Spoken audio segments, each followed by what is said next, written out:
الحمد للہ رب العالمین، الصلاۃ والسلام علی رسولہ النبی الکریم وعلی آلہ واصحابہ اجمعین۔ الحمد للہ الذی ہدانا لہذا وما كنا لنہتدی لولا ان ہدانا اللہ۔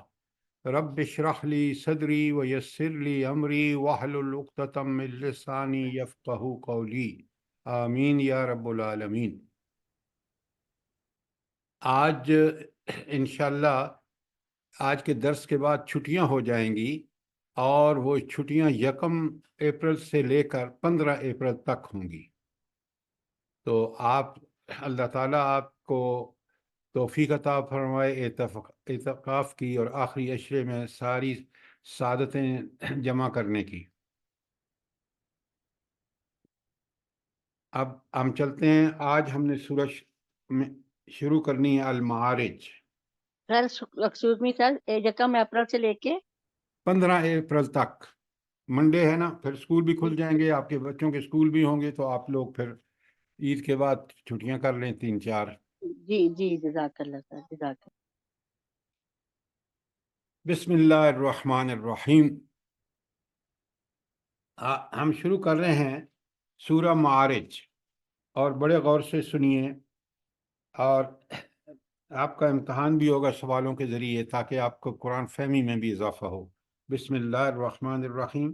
سأل سائل بعذاب واقع، مانگنے والے نے عذاب کا جواب مانگا۔ للکافرین لیس لہ دافع، اللہ تعالیٰ فرما رہے ہیں کہ تم جس عذاب کی جلدی مانگ رہے ہو نا، اس کا کیسا ہوگا؟ کافروں کے لیے کوئی اسے دفع کرنے والا نہیں ہوگا۔ تم تو پوچھتے ہو نا کہ کتنا جلدی آئے گا، کب آئے گا؟ تو اللہ فرما رہے وہ آئے گا، اور وہاں اس وقت کوئی کافر جو اس کا منکر ہے وہ اس سے بچ نہیں سکتا، کوئی اس کو بچا نہیں سکتا۔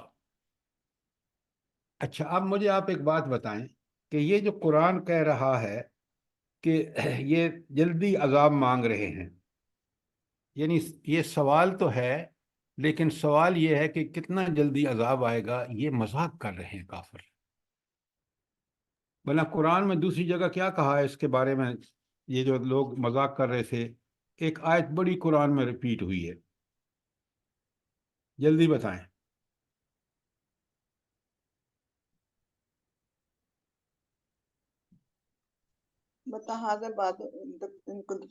ایکسیلنٹ ایکسیلنٹ، یہ ہے بات، یہ ہے بات، یہ ہے فہم قرآن۔ بار بار لکھیں کہاں کہاں آیا ہے یہ، ایک ہی آیت کتنی ریپیٹ ہوئی ہے، لکھیں ذرا۔ وَيَقُولُونَ مَتَىٰ هَٰذَا الْوَعْدُ إِن كُنتُمْ صَادِقِينَ، تو وہ کافر کہتے تھے ان انبیاء سے کہ، اور مکے والے نبی کریم صلی اللہ علیہ وسلم سے کہتے، بھئی یہ روز روز تو آپ دھمکیاں دیتے ہیں، کیا آخرت آئے گی؟ کہاں ہے وہ؟ لے کے آؤ، بتاؤ ہمیں۔ اور کب سے ہمارے باپ دادا مر گئے ہیں اور وہ آج تک واپس نہیں آئے، اور تم جو ہے یہ سب دھمکیاں لگا رہے ہو۔ سنیں رب کیا کہہ رہا ہے، وَيَقُولُونَ مَتَىٰ هَٰذَا الْوَعْدُ إِن كُنتُمْ صَادِقِينَ۔ لکھیں ذرا تاکہ آپ کو پتہ چلے کہ قرآن میں یہ کتنی دفعہ آیت آئی ہے۔ یونس کی 48،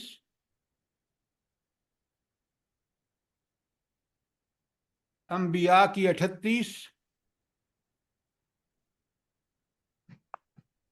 نمل کی 71،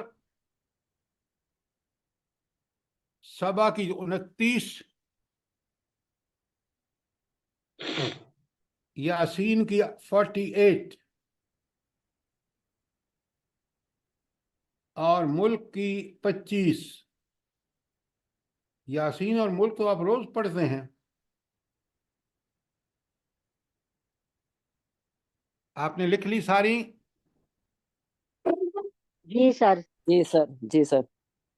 تو آپ نے پہلے کیوں نہیں سمجھا کہ یہ قرآن میں اتنی دفعہ یہ ریپیٹ ہوئی ہے؟ تو یہ کافر جو تھے وہ انبیاء کو چیلنج کرتے تھے کہ لے آؤ، کہاں ہے وہ؟ اللہ تعالیٰ فرما رہے ہیں، دیکھیں کیسا زبردست جواب دیا ہے کہ یہ تم جلدی کرتے ہو عذاب میں۔ سنو، جب یہ واقعہ ہوگا تو منکرین کو کوئی بچا نہیں سکے گا۔ کیوں؟ رب کے حکم جب جاری ہو جاتے ہیں کوئی طاقت اس کو ریورس نہیں کر سکتی، وہ ہو کے رہتا ہے۔ یہ ہے وہ جواب اس سوال کا۔ اب ایک اور جگہ سوال آیا ہے، وہ بھی لکھ لیں، آیت سورہ حج کی آیت 47، ذرا ڈفرینٹ طریقے سے سنیں وہ کیا ہے، بڑے غور سے سنیں۔ وَيَسْتَعْجِلُونَكَ بِالْعَذَابِ یہ لوگ عذاب کے لیے جلدی مچا رہے ہیں۔ وَلَن يُخْلِفَ اللَّهُ وَعْدَهُ اللہ تعالیٰ اپنے وعدے کی خلاف ورزی نہیں کرے گا۔ تو اللہ کے کیا وعدہ ہے آخرت کے بارے میں؟ کہ قیامت ہو کے رہے گی سر برپا۔ ایکسیلنٹ، لیکن آپ کو میں نے پورا بھیجا ہے 4 پیجز کا ہینڈ آؤٹ، جس میں آخری پاروں میں وہ ساری آیات ہیں جس میں اللہ تعالیٰ نے چیزوں کی شہادت پیش کر کر کے بتایا ہے کہ آخرت واقعہ ہو کے رہے گی۔ ملا ہے نا آپ کو؟ جی اب آپ کی آواز آ رہی ہے اور کوئی نہیں کہہ رہا کہ ہمیں ملا ہے، ہم نے پڑھا ہے۔ سر ملا جزاک اللہ۔ جی جی تو آپ نے پڑھا ہے، اس کو سمجھا ہے۔ اب دیکھیں اس کا کتنا تعلق ہے ان آیات میں۔ قیامت کا وقوع ہونا اللہ کا وعدہ ہے، وہ ہو کے رہے گا۔ وہ ساری آیات جو آخری پاروں میں نے آپ کو جمع کر کے ہینڈ آؤٹ بنا کے بھیجا ہے، وہ اسی بات کا یقین ہے کہ اللہ نے اتنی تاکید فرمائی ہے کہ اس کو کوئی ٹال ہی نہیں سکتا۔ جی سر ہے ملا ہے۔ ملا ہے تو اس کو پڑھیں، سمجھیں، لوگوں سے ڈسکس کریں اپنے حلقوں میں، تاکہ آپ کو اور دوسرے لوگوں کو یقین پیدا ہو، اور یہ یقین پھر ہمیں مجبور کرے گا کہ ہم اس کو سامنے رکھ کے دنیاوی زندگی گزاریں۔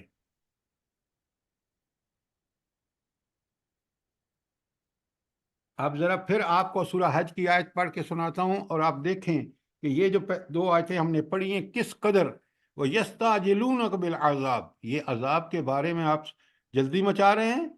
وَلَن يُخْلِفَ اللَّهُ وَعْدَهُ اللہ اپنے عہد، اس عہد، کس بات کا عہد کہ آخرت قائم ہوگی، یہ اس کی وعدہ خلافی نہیں کرے گا۔ اللہ تو وعدہ خلافی کرتا ہی نہیں ہے۔ دنیا میں آپ نے جھوٹے وعدے دیکھے ہیں؟ مسلمان ملک انہی جھوٹے وعدوں کی وجہ سے جو لوگوں نے ان سے طاغوت نے کی ہے، اپنے ملکوں کو تباہ و برباد کر لیا ہے، اور اللہ کے وعدے پہ ہمیں یقین نہیں ہے۔ جس نے اللہ کے وعدوں پر یقین کر کے زندگی گزاری ہے، وہ کبھی دھوکہ نہیں کھائے گا، اللہ تعالیٰ اس کو کبھی ناکام نہیں کرے گا۔ اب آگے اللہ تعالیٰ فرماتے ہیں، غور سے سنیں، وَإِنَّ يَوْمًا عِنْدَ رَبِّكَ كَأَلْفِ سَنَةٍ مِّمَّا تَعُدُّونَ اور تیرے رب کے ہاں ایک دن تمہارے شمار کے حساب سے 1000 برس کے برابر ہوا کرتا ہے۔ یہ ابھی آگے ڈسکس کرتے ہیں، یا 3-4 کا مضمون ہے۔ پہلے آپ کو آیت نمبر 1 اور 2 کلیئرلی سمجھ آ گئی ہے؟ کوئی سوال ہے تو کریں۔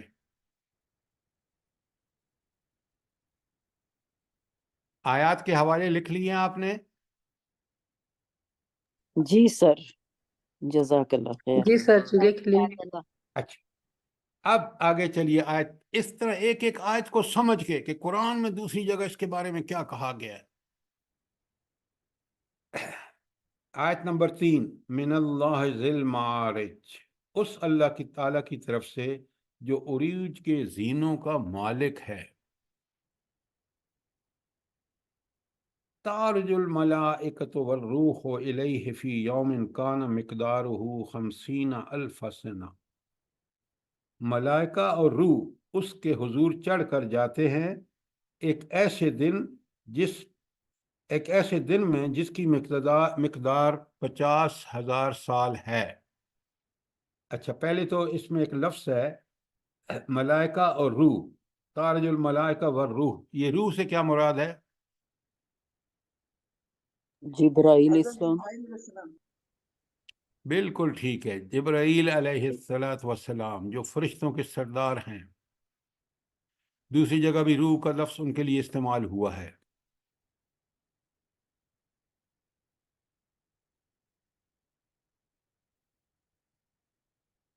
اچھا، ان دونوں آیات میں ایک چیز سمجھنے کے طالب علم کے لیے بڑی ضروری ہے، وہ یہ کہ یہ ایک تو یہ اس کا کیا مقصد ہے کہ وہ ذی المعارج ہے، یعنی عروج کے زینوں کا مالک ہے، اور دوسری بات کہ اس کے ہاں ایک دن جو ہے وہ ہمارے حساب جو ہم کرتے ہیں سال کا یا دن کا، اس حساب سے وہ 50,000 سال کا ہے. اس کا کیا مطلب ہے؟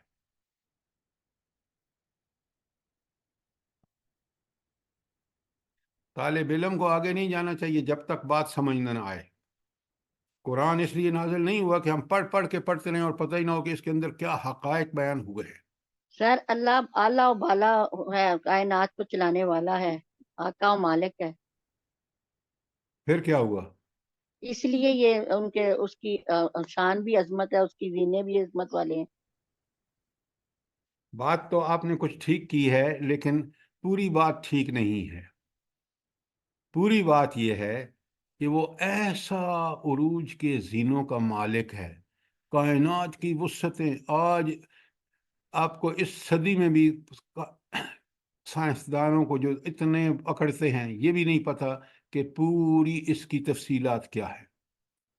اور پوری کائنات ایسی لاکھوں کہکشاؤں پر مشتمل ہے، اس لیے اس کا نظام ایک بڑا ہی ناقابل فہم ہے. ہم بس آپ قریب کی چیزوں کو دیکھ سکتے ہیں، سمجھ سکتے ہیں. تو لہٰذا وہ ہستی اس پوری کائنات کو چلا رہی ہے. اس کے پیمانے جو ہیں وقت کے اور حساب کے وہ اور ہیں. ہمارے حساب بڑے محدود ہیں کیونکہ ہمارا ذہن محدود ہے، ہمارا علم محدود ہے. تو رب کریم جو ہیں وہ اپنے پلان جو ہیں وہ ہزارہ سال پہ مشتمل ہوتے ہیں، اور اسی حساب سے ہوتے ہیں جس حساب سے ان کا یہ کائنات کی توسیع، کائنات کی وسعتیں، اور پھر اس میں پورے احکامات نافذ کرنا. اور وہ احکامات بروئے کار کون لاتے ہیں؟ فرشتے. ان فرشتوں کو وہ چیز سنبھال دی جاتی ہے، اور پھر وہ فرشتے کر کے واپس جا کے بھی حساب دینے میں ان کو کتنا وقت لگتا ہے پہلے پہنچنے میں. تو لہٰذا یہ ہے اس کا مفہوم. لیکن نہ ہمیں فرشتوں کی پوری کیفیات کا پتہ ہے، نہ اس کائنات کی وسعت سے واقف ہیں. ہمارے لیے یہ جو آیت ہے وہ متشابہات میں سے ہے. بات سمجھ آ گئی؟ سوال کریں.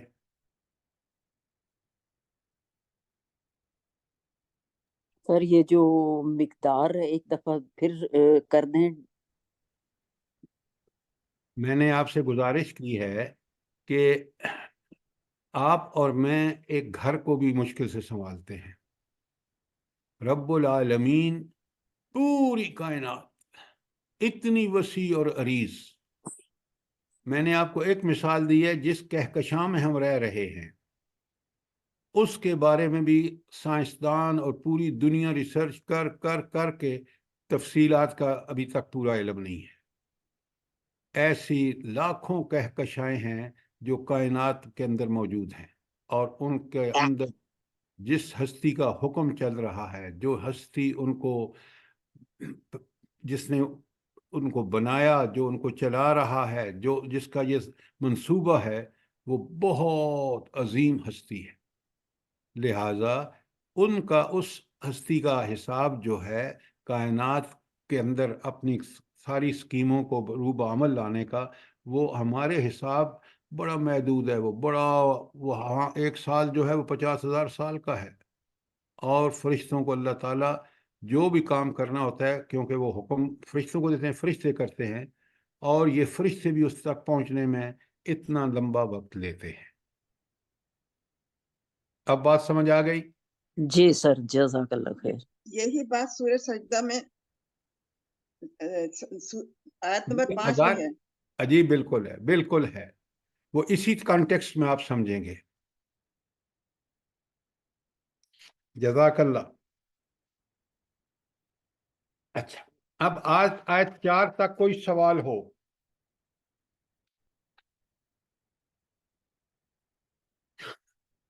اب رب العالمین اپنے نبی صلی اللہ علیہ وآلہ وسلم سے، قرآن کتاب ہدایت ہے، دیکھیں ذرا کہ اب اللہ تعالیٰ اپنی وہ شانیں بیان کر کے تو اپنے نبی سے فرما رہے ہیں کہ اے نبی صلی اللہ علیہ وآلہ وسلم فاصبر صبرا جمیلا، اے نبی صبر کرو بڑے شائستہ طریقے سے. کیوں؟ نبی کے ذمے جو کام اللہ تعالیٰ سپرد کرتے ہیں وہ بڑا مشکل ترین کام ہے. کوئی عام انسان نبی کے طریقے پہ چل کے تو کر سکتا ہے، ورنہ اس کے بس کی بات نہیں ہے. اور یہ بڑے صبر آزما مراحل آتے ہیں. آپ دیکھ لیں، سیرت کو پڑھیں، نبی کریم صلی اللہ علیہ وآلہ وسلم کی زندگی کو دیکھیں تو آپ حیران ہو جائیں گے کہ کس قسم کی مشکلات تھیں اور کتنا بڑا صبر کیا اللہ نے نبی صلی اللہ علیہ وآلہ وسلم نے. اور آپ دیکھیں نا، اگر آپ اس کو پڑھیں تو آپ کو حیرت ہوگی کہ شروع کی آیات سے اللہ تعالیٰ نے کہا وَلِرَبِّكَ فَاصْبِرْ، صبر کر کس کے لیے؟ اپنے رب کے لیے. جو وہ چاہتا ہے وہی کرو، مشکلات آئیں تو صبر کرو. یہ جو صبر ہے نا، اس کو ذرا اچھی طرح سمجھیں. میں نے آپ کو ہینڈ آؤٹ بھیج چکا ہوں. یہ صبر جو ہے یہ پوری زندگی صبر ہے مومن. اچھا، پہلے مجھے ایک بات بتائیے، اللہ تعالیٰ کیوں ہمیں صبر کی تلقین کرتے ہیں، اپنے نبی صلی اللہ علیہ وسلم کو بھی اور ہر مومن کو، کہ آپ دنیا میں صبر اور شکر، یہ دو چیزیں جو ہیں یہ لازم و ملزم ہیں. مومن کی زندگی، ایمان کی زندگی میں کیوں صبر کی بار بار تلقین آئی ہے، یہ بتائیں ذرا. شاید سورت بقرہ میں لکھا ہوا ہے نا کہ ہم تمہیں ضرور آزمائیں گے، خوف، بھوک اور دیکھیں آپ ذرا بات ٹو دی پوائنٹ کیا کریں. اس میں صبر ہی کیوں آئے گا نا پھر ان میں سر وستعینوا بالصبر والصلاۃ. کیوں صبر کا کیوں حکم دیا؟ اس لیے کہ ہر انسان کندن آزمائش کے بعد ہی بنتا ہے، صبر کرے گا تو کندن بنے گا نا. اب یہ جو باتیں ہیں نا، یہ بالکل آپ اس طرح کہہ رہے ہیں. اصل میں ہمیں آپ سمجھنا ہے، خود بھی اور دوسروں کو بھی سمجھانا ہے. صبر کے ذریعے، آزمائش کے ذریعے آپ کا سیرت اور کردار بنتا ہے. اگر اس صبر کر کے تکلیفوں پر بڑے غور سے سنیں اور نعمتوں پر شکر کر کے آپ یہ دو چیزیں آپ اپنے اندر پیدا کر لیں، صبر اور شکر، نعمتوں پر شکر اور تکلیفوں پر صبر، پھر آپ کی شخصیت نکھرے گی، پھر آپ کا سیرت و کردار.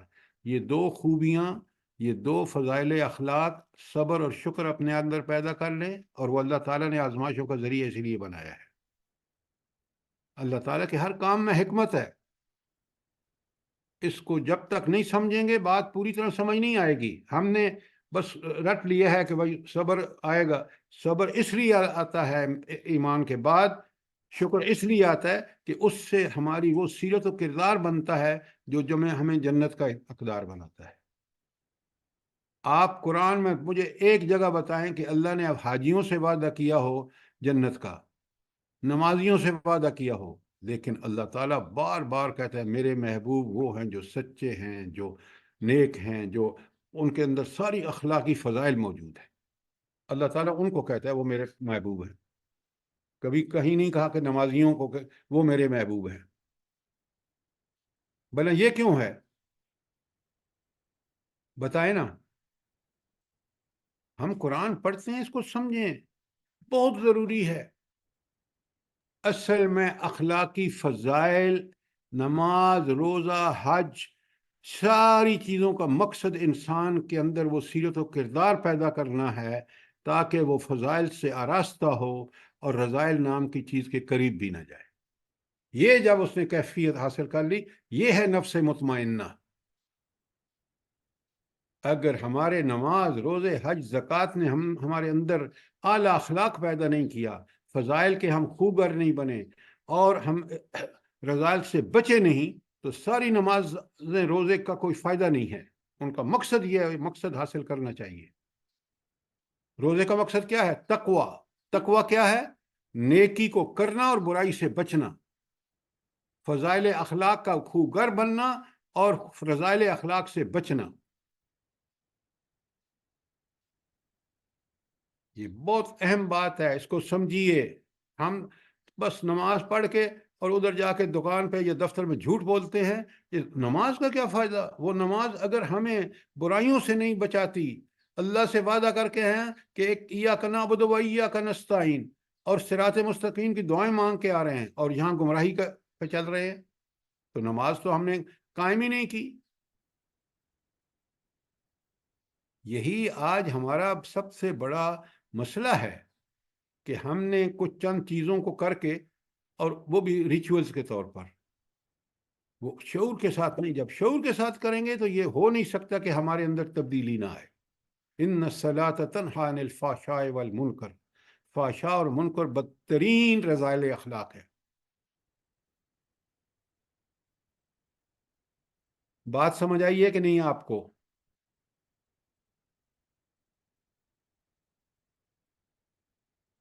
جی سر۔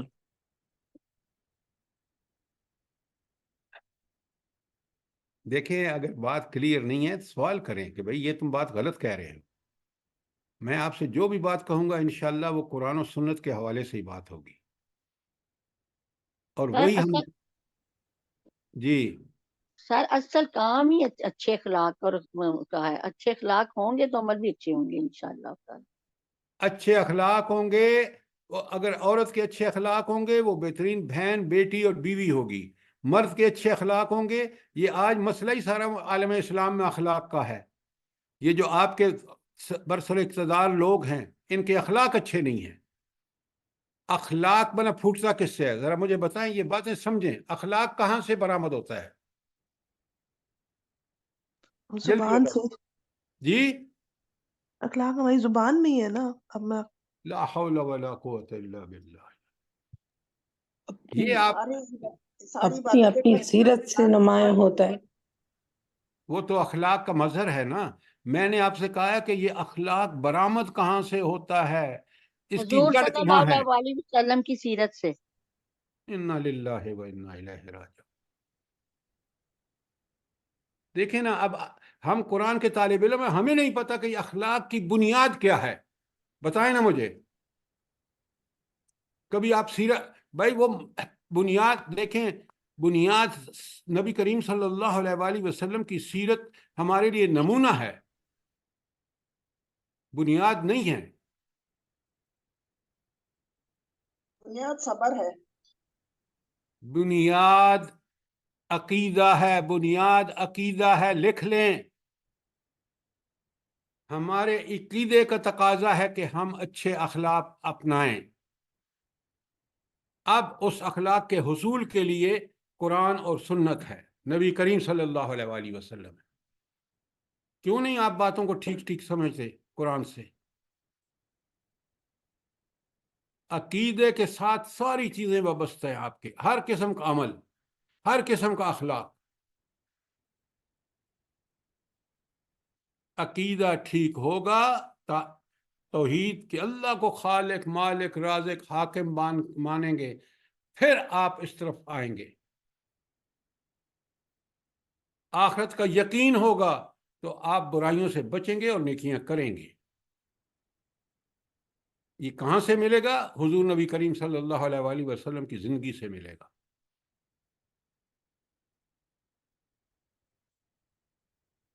اچھا، میں نے آپ سے ابھی یہ بات آپ نے سمجھ لی ہوگی، ورنہ سوال کریں کہ ہمارے اخلاق کی بنیاد عقیدہ ہے، اور عقیدے پہ بیس جتنے اعمال ہیں، عبادات ہوں، اذکار ہوں، کوئی چیز ہو، وہ اصل میں ہمارے اندر بہترین اخلاق پیدا کرتی ہے۔ عبادات اخلاق کو سنوارنے کا مقصد ایک ان کا مطلب ہے۔ اچھا اب ذرا میرا دوسرا سوال سنیے. کوئی سوال ہے آپ کا اس پر؟ نہیں ٹھیک ہو گیا الحمدللہ. اچھا اب مجھے میرا دوسرے دیدار سوال. ٹھیک ہو گیا. اچھا اب دوسرا سوال کا جواب دیجیے. ہمارے معاملات کا دار و مدار کس چیز پر ہے؟ بات کو پہلے سمجھیے. یعنی میں دکاندار ہوں تو میں معاملات کو قرآن و سنت کے مطابق کر رہا ہوں. میں دفتر میں ملازم ہوں. میں کوئی بھی حقوق العباد کا کوئی بھی معاملہ ہے، اس کی بنیاد کیا ہے؟ کون سی چیز جو ہے وہ ٹھیک ہو تو میرے سارے معاملات ٹھیک ہوں گے؟ ایمان، امانت دار ہو. آخرت پر عقیدہ یقین ہو. آخرت. آخرت. غلط غلط نیت. رسالت، نقیدہ غلط رسالت. غلط. رسالت. اب دیکھیں نا، ان چیزوں کو سمجھیں. اصل دیکھیں جیسے، پھر غور سے سنیں. ہمارے سارے اخلاق کی بنیاد ہمارا ایمان عقیدہ ہے. اسی طرح سارے معاملات کی بنیاد آپ کا اخلاق ہے. اگر اخلاق بگڑا ہوا ہے تو اس کے معاملات ٹھیک ہوں گے؟ بتائیں مجھے. یہ ہے تعلق اخلاق اور معاملات کا، کہ معاملات کی بنیاد اخلاق ہے. جس کے اندر اعلی اخلاق ہوں گے اس کے معاملات صاف ستھرے ہوں گے، اور اخلاق اس کے ٹھیک ہوں گے جس کا عقیدہ ٹھیک ہے اور اس عقیدے کے مطابق عمل کرتا ہے. یہ ہے ایمان اور عمل صالح. سارا اگر کھولیں بات کو تو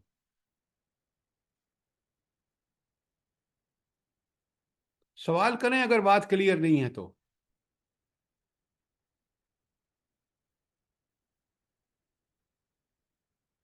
اگر ہم نے دین کو سمجھنا ہے نا تو ہمیں پتہ ہونا چاہیے کہ اخلاق کا عقیدے سے کیا تعلق ہے، معاملات کا اخلاق سے کیا تعلق ہے، اور یہ ساری چیزیں مڑ جڑ کے پہنچتی ہیں عقیدے پر.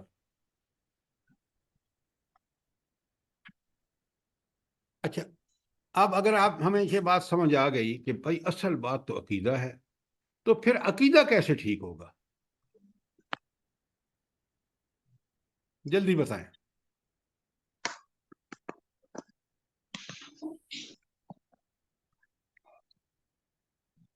جی، فٹافٹ بتائیں. ایمان مضبوط ہوگا تو عقیدہ بھی ہوگا نا مضبوط. بھائی اب صفات ایمان تو عقیدہ ایک ہی چیز ہے. قرآن اور سنت پہ چل کے. سر جی صفات الہیہ کی. آخرت پر یقین سے عقیدہ ٹھیک ہوگا. لا حول ولا. آخرت کا عقیدہ تو بعد میں آتا ہے، پہلے اللہ پر ایمان ہے. کس طرح آپ لوگوں نے پرائرٹیز ہی آپ کو نہیں پتا.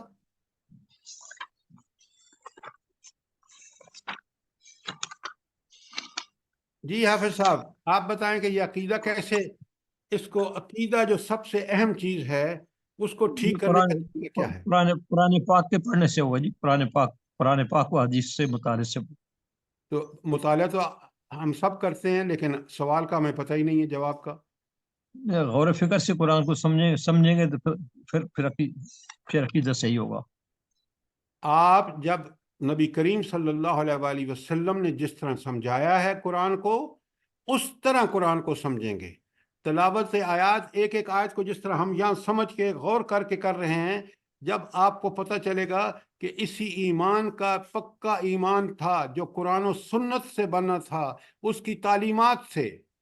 یاد رکھیں عقیدہ ٹھیک ہوگا تعلیم القرآن کے علم سے، حدیث کے علم سے، اور عملاً دیکھنا ہوگا نبی کریم صلی اللہ علیہ وآلہ وسلم کا کردار اور سیرت جو اسی قرآن سے. اما عائشہ کہتی ہیں رضی اللہ تعالی عنہ کہ کان خلقہ القرآن، اس کا اخلاق تو قرآن تھا حضور نبی کریم صلی اللہ علیہ وسلم کا. بات کو کھول کے سمجھیں تاکہ ہمیں پتہ چلے کہ ہمارا کمزوری کہاں پر ہے. روایتی ایمان نے تباہ و برباد کر دیا. ہمیں شعوری ایمان چاہیے. شعوری ایمان قرآن و سنت کے عین مطالبات اور علم کے مطابق. پہلے علم اور اس علم کے تقاضے پورے کرنے کے بعد ہمیں ٹھیک ٹھیک ایمان ملے گا. سوال کیجئے، بات سمجھ نہیں آ رہی تو.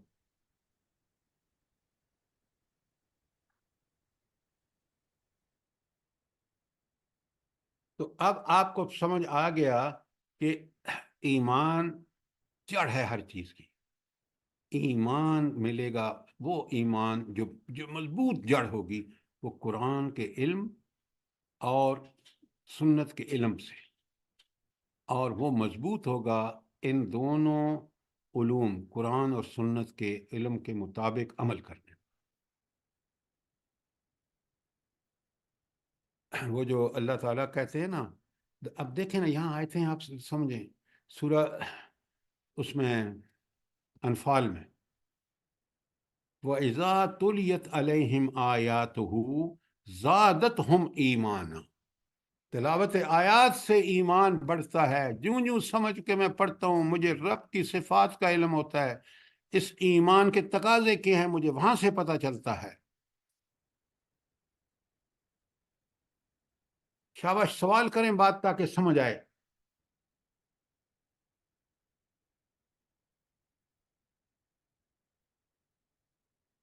اچھا، اب اگر کوئی سوال نہیں ہے تو صبر کی بات ہو رہی تھی. میں نے آپ کو ہینڈ آؤٹ آلریڈی بھیج رکھا ہے، نبی کریم صلی اللہ علیہ وآلہ وسلم نے. اچھا، اس پہ تو وہ ایک حدیث جو ہے نا وہ کمال کی ہے، کمال کی ہے.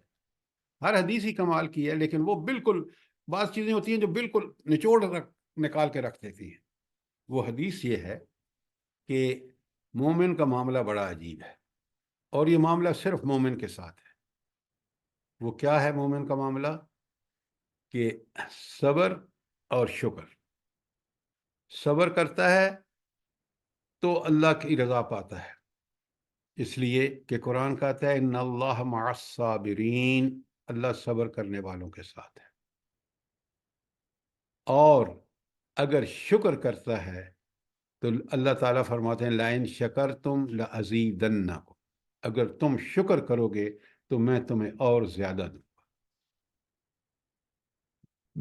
صبر کی بھی 3 قسمیں ہیں، بڑے لکھ لیجیے. ابھی میں نے ہینڈ آؤٹ بھیجا ہوا آپ کو، اگر اس آپ کے سامنے ہے تو کوئی ضرورت نہیں. تو اللہ تعالیٰ فرماتے ہیں کہ صبر کے جو ہے نا وہ آپ کو 3 چیزیں ہیں. ایک، عبادات کو بجا لانے میں صبر. ایک، برائیوں سے بچنے میں صبر. اور تیسرا، تکلیفوں مصیبتوں. وہ جو آیت ابھی ہماری بہن پڑھ رہی تھی کہ وَلَنَبْلُوَنَّكُمْ بِشَيْءٍ مِّنَ الْخَوْفِ وَالْجُوعِ وَنَقْصٍ مِّنَ الْأَمْوَالِ وَالْأَنفُسِ وَالثَّمَرَاتِ. یہ 3 صبر کی قسمیں ہیں. نیکیوں پر ڈٹ کے عمل کرنا، برائیوں سے رک جانا، اور تکلیفوں پر اللہ کے ساتھ تعلق ادا کر کے اس پہ صبر کرنا. اسی طرح بالکل 3 ہی سٹیجز ہیں شکر کے. پہلا سٹیج یہ ہے کہ دل میں اس بات کا اعتراف موجود ہو کہ یہ سب میرے اوپر میرے اللہ کے احسان ہیں، میں اس قابل نہیں تھا. یہ نعمتیں اسی کی دی ہوئی ہیں، اور نعمتیں کس لیے دی ہیں اس نے؟ امتحان کے لیے.